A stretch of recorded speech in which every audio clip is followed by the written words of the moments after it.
அதனால இப்ப எனக்கு எவ்வளவு வேலை தெரியுமா? இதுக்கு இப்போ நான் அப்ளை பண்ணி வந்தது எனக்கு எவ்வளவு வேலை வச்சுட்டு தெரியுமா? நீ எங்க போனனே தெரியாம தலை பிச்சுக்கிட்ட.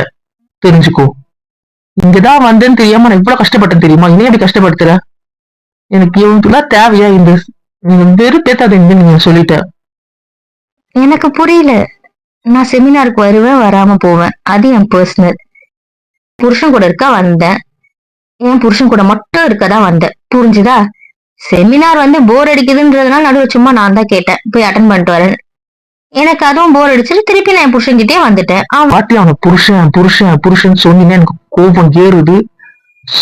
என் புருஷனை நான் புருஷன் தான் சொல்லுவேன். உங்களுக்கு இரிட்டேட் ஆச்சுன்னா அதை பத்தி எனக்கு கவலை இல்ல. ஆக்ஷன் பண்ணிட்டு போனா அவன் தானே நீ தேவையில்லைன்னு ஒண்ணு விட்டு போனா, அப்புறம் அவனை பக்கம் வந்திருக்கன்ற. என் புருஷன் தானே பண்ணாரு, ஆனா எனக்கு எந்த பிரச்சனையும் இல்லை. அது எங்க அவரு என் புருஷன், புரியுதா? அவருக்குதான் நான் சொந்தமானவ, புரிஞ்சுதா? அதனால என்ன அவர் என்ன வேணாலும் பண்ணலாம், புரிஞ்சுதா? அதனால ஆக்சிடென்ட்டும் பண்ணலாம். என்ன வேணா பண்ணலாம்னு உரிமை இருக்கு அவருக்கு, ஆக்சிடென்ட் பண்ணவும் உரிமை இருக்கு. இது எங்களோட பர்சனல். நாங்க அடிச்சுப்போம், புடிச்சுப்போம், என்ன வேணாலும் பண்ணுவோம், புரிஞ்சுதா?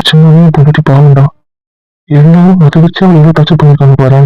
ஒவ்வொரு நம்மளா இருந்தா ஒரு வருஷம் கூட பேசிக்க மாட்டோம். அவளால் நம்மள மன்னிச்சிருக்கா. இவ்வளவு விருப்பத்தினா எவன் தாண்டா மன்னிப்பான்? நிஜமாவே அவன் நம்மள மன்னிச்சது பெரிய விஷயம் தான். அது உண்மைதான். வேற யாராவது நம்ம மன்னிச்சு கூட மாட்டாங்க. அவன் அதை அதுக்கப்புறம் பெருசாவும் எடுத்துக்கல, அதை பத்தி விளக்கமாவும் கேட்க தயாரில்ல. அதையும் நம்ம தான் டார்ச்சர் பண்ணணும்னு வச்சுக்கோ. தெரியும். ஆனா என் காலேஜ் ஃபுல்லா இவங்கதான் மோதினாங்கன்னு தெரியும். அது எப்படி தெரியும்? அதர வேண்டாம் பிரகதி தான் பண்றா. என் பைக்